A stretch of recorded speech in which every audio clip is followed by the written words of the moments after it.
بسم اللہ الرحمن الرحیم۔ رزق کے اسباب۔ جب آدم علیہ السلام کو معافی دی گئی اور ان کی خطا معاف کی گئی تو جبریل علیہ السلام نے آپ کو یہ بشارت سنائی کہ اے آدم علیہ السلام، اللہ تعالیٰ نے آپ پر رحم فرمایا اور آپ کے قصور کو معاف فرما دیا۔ چنانچہ یہ سنتے ہی حضرت آدم علیہ السلام کی جان میں جان آئی اور ان کو اب جسمانی حس یعنی بھوک، پیاس، سردی، گرمی معلوم ہونی شروع ہوئی، ورنہ اس سے پہلے سوائے آہ و بکا کے اور کچھ کام نہ تھا۔ چنانچہ اسی وقت آدم علیہ السلام نے کہا، مجھے کچھ عجیب بے چینی معلوم ہوتی ہے۔ حضرت جبرائیل علیہ السلام نے فرمایا، بیان کیجئے کیا بے چینی ہے؟ آدم علیہ السلام نے کہا کہ ایسا گمان کرتا ہوں کہ میرے گوشت اور پوست میں کچھ چیونٹیاں سی چلتی ہیں جس کو میں ٹھیک لفظوں میں ادا نہیں کر سکتا۔ معلوم نہیں کہ یہ کیا بے چینی ہے۔ حضرت جبرائیل علیہ السلام نے فرمایا کہ اے آدم علیہ السلام، اسے بھوک کہتے ہیں اور یہ تمہیں بھوک لگ رہی ہے۔ پھر آدم علیہ السلام نے دریافت کیا کہ یہ بھوک کس طرح اور کیوں کر رفع ہو؟ حضرت جبرائیل علیہ السلام نے کہا کہ میں اس کی تدبیر کرتا ہوں۔ یہ کہہ کر پیارے آدم علیہ السلام کی نظروں سے غائب ہو گئے۔ تھوڑی دیر کے بعد تشریف لائے اور ایک تھیلی لا کر حضرت آدم علیہ السلام کو دی جس میں 3 دانے گیہوں کے تھے، اور پھر فرمایا کہ اے آدم علیہ السلام، اس میں 2 دانے تمہارے حصے کے ہیں اور 1 دانہ حوا کے حصے کا ہے۔ چنانچہ اسی حساب سے مرد و عورت کی میراث ہمیشہ کے لیے تقسیم کی گئی، جسے قرآن میں مولا ارشاد فرماتا ہے، یعنی مرد کا دوہرا اور عورت کا اکھرا حصہ، اور یہ اس کا بدلہ ہے کہ حوا نے گیہوں کا 1 دانہ شیطان کے کہنے سے بغیر خامند کے دکھائے وہیں توڑتے ہی کھا لیا تھا۔ نیز یہ بھی لکھا ہے کہ اس وقت ہر 1 دانہ گندم کا وزن 188 ورم تھا۔ غرض کہ وہ تھیلی حضرت آدم علیہ السلام نے اپنے ہاتھ میں لی اور بھوک کی بے چینی میں دریافت کیا کہ اے جبرائیل علیہ السلام، کیا میں اپنے حصے کے 2 دانے کھا لوں؟ حضرت جبرائیل علیہ السلام نے فرمایا کہ نہیں، بلکہ انہیں اپنے پاس رکھو اور اس سے گونا اطمینان رہے گا۔ کھانا اس وقت جب حکم الہی ہو۔ یہ کہہ کر جبرائیل علیہ السلام نظروں سے غائب ہو گئے اور تھوڑی دیر میں آدم علیہ السلام کے لیے کچھ سامان لے کر آئے، جس کی تفصیل عجائب القصص میں اس طرح مرقوم ہے۔ لال گھاس، سیاہ گھاس، لوہا، 1 ہرن، 1 لکڑی دوکھنی، 1 زنبور، 1 دست پناہ اور ذرا سی آگ کی چنگاری۔ یہ سب سامان آدم علیہ السلام کو لا کر دیا، جس میں آگ کی چنگاری تو اسی وقت حضرت آدم علیہ السلام کے ہاتھ سے نکل گئی اور دریا میں جا پڑی۔ حضرت جبرائیل علیہ السلام اس چنگاری کو دریا میں سے نکال کر لائے اور پھر آدم علیہ السلام کے ہاتھ میں دی۔ چنگاری آدم علیہ السلام کے ہاتھ سے پھر نکل گئی، یہاں تک کہ 7 مرتبہ لا کر وہ جہنم کی چنگاری آدم علیہ السلام کو دی، مگر 7 مرتبہ وہ آپ کے ہاتھ سے نکل گئی۔ یہاں ہمارے آقائے نامدار حضور صلی اللہ علیہ وسلم فرماتے ہیں کہ موجودہ دنیا کی آگ جہنم کی آگ کا وہ حصہ ہے جو 1 حصہ تعبیر کیا جاتا ہے، اور جہنم کی آگ 99 حصے تیز ہے، جس کو پورے 7 مرتبہ سمندروں میں ٹھنڈا کر کے اور بجھا کے آدم علیہ السلام کے پاس لایا گیا تھا۔ پھر بھی وہ آدم علیہ السلام کے پاس نہ ٹھہری اور جس جہنم میں سے آئی تھی وہیں جہنم میں پہنچ گئی، مگر اپنے تیز اثرات پتھروں میں چھوڑ گئی، جس سے آدم علیہ السلام اور ان کی اولاد کا کام چلا۔ آدم علیہ السلام کی توبہ قبول ہوتے ہی ان کے لیے سب سے پہلا جو کام ہے وہ یہ کہ محنت و ریاضت کرے۔ چنانچہ تمام حرفت و ریاضت کا سامان انہیں دیا گیا اور صاف لفظوں میں بتایا گیا کہ اب محنت کرو اور کھاؤ، کیونکہ بغیر محنت کے دین ملتا ہے نہ دنیا۔ دین جب سنبھلا کہ جب 100 برس اور بعض روایتوں میں 300 برس تک فراق رحمت میں روتے رہے، اس کے بعد دین ملا، اور جب کہیں آدم علیہ السلام کی خطا بخشی گئی اور اب دنیا یا اس کی راحت یا اس کی شکم سیری اس وقت میسر آئے گی کہ جب اس کے لیے کچھ صنعت کرو گے۔ چنانچہ آدم علیہ السلام اب محنت و مشقت کا حکم کیے جاتے ہیں، جن سے حضرت جبرائیل علیہ السلام فرماتے ہیں کہ اے آدم علیہ السلام، یہ گیہوں کے دانے جو میں نے جنت سے لا کر آپ کو دیے ہیں، ابھی انہیں کھاؤ نہیں، بلکہ اپنے پاس رکھو۔ پہلے آگ جلا کر ہل چلانے کے آہنی اوزار بناؤ، جب آدم علیہ السلام نے کہا کہ اے جبرائیل علیہ السلام، آگ تو دنیا میں نہیں ٹھہری بلکہ وہ زمین پھاڑ کر اپنے مقام پر جہنم میں پہنچ گئی، پس میں آگ جلاؤں تو کیوں کر جلاؤں؟ جس کے جواب میں حضرت جبرائیل علیہ السلام نے فرمایا کہ اے آدم علیہ السلام، بے شک آگ اپنے اصلی مقام پر چلی گئی، لیکن بحکم ایزی اپنے اثرات لوہے اور پتھر میں باقی چھوڑتی گئی ہے۔ تم ان دونوں کو آپس میں ٹکراؤ، آگ نکلے گی اور پھر اس سے کام شروع کرو۔ چنانچہ جبرائیل علیہ السلام آدم علیہ السلام نے آگ روشن کی اور پھر اس میں لوہا تپا کر اوزار بنائے، اور پھر بوجب تعلیم جبرائیل علیہ السلام لکڑی اور لوہے سے ترکیب دے کر کھیتی کیاری کامل تیار کیا۔ پھر دریافت کیا کہ اب کیا کروں؟ حضرت جبرائیل علیہ السلام اس وقت 2 بیل لائے اور فرمایا کہ ان 2 بیلوں کو جوڑ کر زمین پر ہل چلاؤ۔ آدم علیہ السلام نے ایسا ہی کیا کہ اتنے میں وہ دونوں بیل مچل گئے کہ اس سے پہلے انہوں نے ہل میں جڑنے کی محنت آنکھ سے بھی نہ دیکھی تھی۔ جن کو آدم علیہ السلام نے ایک ایک لکڑی رسید کی اور للکارا، وہ اسی وقت صاف لفظوں میں گویا ہوئے۔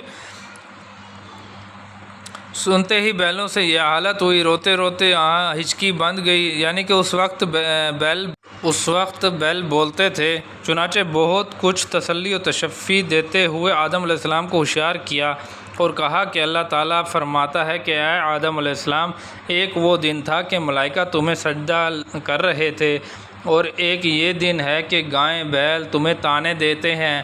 پس اے آدم علیہ السلام، وہ اعزاز اطاعت کا نتیجہ تھا اور یہ پریشانی نافرمانی کا نتیجہ ہے۔ پھر اس کے بعد تمام گائے بیلوں کی نہیں بلکہ روئے زمین کے جانوروں کی زبان بند کر دی گئی، ورنہ چوپایوں سے انسان ہمیشہ طعنے کھاتے۔ اس کے بعد وہ بیل آدم علیہ السلام کی خدمت میں مصروف ہوئے۔ پھر جب وہ زمین کھردری اور بونے کے قابل ہو گئی تو آدم علیہ السلام نے جبرائیل علیہ السلام سے پوچھا، اب کیا کروں؟ حضرت جبرائیل علیہ السلام نے کہا، وہ گیہوں کے دانے اس زمین میں بو دو۔ آپ نے وہ دانے بو دیے۔ تھوڑے عرصے میں کیا دیکھتے ہیں کہ آدم علیہ السلام کے حصے میں گیہوں پیدا ہوئے اور حوا کے حصے میں جو۔ یہ حال دیکھ کر حضرت آدم علیہ السلام روئے اور عرض کیا کہ اے خدائے بے نیاز، بیج ایک، زمین ایک، آب و ہوا ایک، پھر میرے حصے میں گیہوں اور حوا کے حصے میں جو، اس کا سبب کیا ہے؟ فرمان آیا کہ اے آدم علیہ السلام، میرے حکم کی نافرمانی پہلے حوا نے کی، یعنی یہ کہ توڑے اس نے کئی دانے اور بتائے تین دانے۔ پس ہماری درگاہ سے اعمال کی جزا افعال کے موافق ملا کرتی ہے۔ غرض کہ جب وہ گیہوں اور جو کی بالیں کھیت میں تیار ہو گئیں تو آدم علیہ السلام نے کہا کہ اب میں ان گیہوں کو کھا لوں۔ جبرائیل امین علیہ السلام نے آدم علیہ السلام کو کھیت کاٹنے کا طریقہ بتایا۔ جب آپ نے حسب ہدایت وہ گیہوں کاٹے تو چونکہ بھوک کے سبب آپ بے چین تھے، دریافت کرتے ہیں کہ اب انہیں کھا لو۔ جواب ملا کہ نہیں، ابھی صبر کرو، ابھی ان کے کھانے میں بہت سی باتیں اور بہت سے کام باقی ہیں۔ اے آدم علیہ السلام، ان بالوں کو خشک ہونے دو۔ جب یہ خشک ہو گئیں تو ان کے کچلنے کے لیے اوکھلی بنائی اور پھر گیہوں جمع کر کے ان میں ڈالو، اور پھر بوجب تعلیم جبرائیل علیہ السلام آدم علیہ السلام نے لکڑی کا موصل بنایا اور ان بالوں کو کوٹا، جن میں سے بھوس اور ڈھنٹل نکلے، جن کو الگ الگ کیا اور چن کر الگ کیے۔ جب گیہوں صاف ہو کر نکل آئے تو پھر دریافت کیا کہ اب کیا کروں؟ فرمایا ابھی ان کے کھانے میں بہت کام باقی ہے۔ پہلے پتھر کی چکی بناؤ اور پھر اس چکی میں انہیں پیسو۔ چنانچہ حضرت آدم علیہ السلام نے پتھر کی چکی بنائی اور گیہوں کو ان میں پیسا۔ جب ان کا آٹا ہو گیا تو دریافت کیا، کیا میں اسے پھانک لوں؟ فرمایا نہیں، بلکہ اسے گوندو۔ غرض کہ آدم علیہ السلام نے بوجب تعلیم آٹا گوندا اور پھر ایک گھڑا کی دوا اور تنور بنایا اور جنگل سے لکڑیاں سمیٹ کر لائے اور ان کو تنور میں جلایا، اور پھر اس گندے ہوئے آٹے کی ٹکیاں بنائی اور تنور میں لگائیں۔ جب تھوڑی دیر میں وہ ٹکیاں پک کر تیار ہو گئیں تو چاہتے تھے کہ کھانا شروع کریں کہ جبرائیل امین علیہ السلام نے منع کیا کہ اے آدم علیہ السلام، 7 دن باقی رہ گیا ہے، اتنی دیر اور ٹھہرو کہ سورج غروب ہو جائے اور روزہ کھولنے کا وقت آ جائے۔ یہ سن کر آدم علیہ السلام نے روزے کی کیفیت دریافت دی کہ وہ کیا چیز ہے اور اس کا بدلہ کیا ملے گا۔ حضرت جبریل علیہ السلام نے فرمایا کہ روزے سے یہ نفع ہے کہ انسان اللہ کے لیے بھوکا پیاسا رہے۔ نیز ثواب اور بدلہ روزے کا یہ ہے کہ اللہ تعالیٰ 3 دولتیں عطا فرمائے گا۔ دوسرے یہ کہ ہمیشہ ہمیشہ کے لیے مولا کریم تم سے راضی ہو جائے گا اور پھر کبھی تم سے ناراض نہ ہوگا۔ تیسرے یہ کہ اس روزے کے صلے میں وہ تمہیں جنت میں اس طرح لے جائے گا کہ پھر تم اس سے نہیں نکلو گے۔ آدم علیہ السلام نے یہ سن کر کہا کہ اے جبریل علیہ السلام، روزے کا یہ صلہ اور یہ اجر و ثواب میرے لیے ہے یا کسی اور کے لیے بھی؟ جواب ملا کہ روزے کا ثواب صرف تمہارے لیے ہی نہیں بلکہ قیامت تک تمہاری اولاد میں جو کوئی یہ عمل کرے گا اس کو بھی ایسا ہی اجر و ثواب حاصل ہوگا۔ غرض کہ جب سورج غروب ہو چکا اور شام ہوگی تو حضرت آدم علیہ السلام نے چاہا کہ ٹکیاں کھائیں۔ حضرت جبرائیل علیہ السلام نے فرمایا کہ ابھی نہ کھاؤ بلکہ اپنی بیوی حوا کا حصہ اس میں سے نکال دو کہ جس مقام پر وہ ہیں میں انہیں دے آؤں۔ آپ نے بیوی حوا کا حصہ اس میں سے نکال دیا۔ چنانچہ آن کی آن میں حضرت جبرائیل علیہ السلام حوا کا حصہ دے کر آن موجود ہوئے۔ پھر جبرائیل امین نے فرمایا کہ آپ بسم اللہ کرو اور روٹی کھاؤ۔ آدم علیہ السلام چاہتے تھے کہ روٹی کھائیں کہ روٹی آپ کے آگے سے بھاگ نکلی، جسے بھاگتے دیکھ کر آدم علیہ السلام بغیر پوچھے لکڑی لے کر اس کے پیچھے بھاگے۔ جبرائیل امین سے یہ باتیں سن کر حضرت آدم علیہ السلام سر پکڑ کر بیٹھ گئے، مگر بھوک سے بے چین تھے، اس لیے وہ روٹی جس کو اپنے لٹ کے زور سے پکڑ کر لائے تھے وہ آنسوؤں سے تر کر کے کھانی شروع کی۔ کھاتے رہے اور اولاد کی مصیبتیں یاد کر کے زار و قطار روتے رہے۔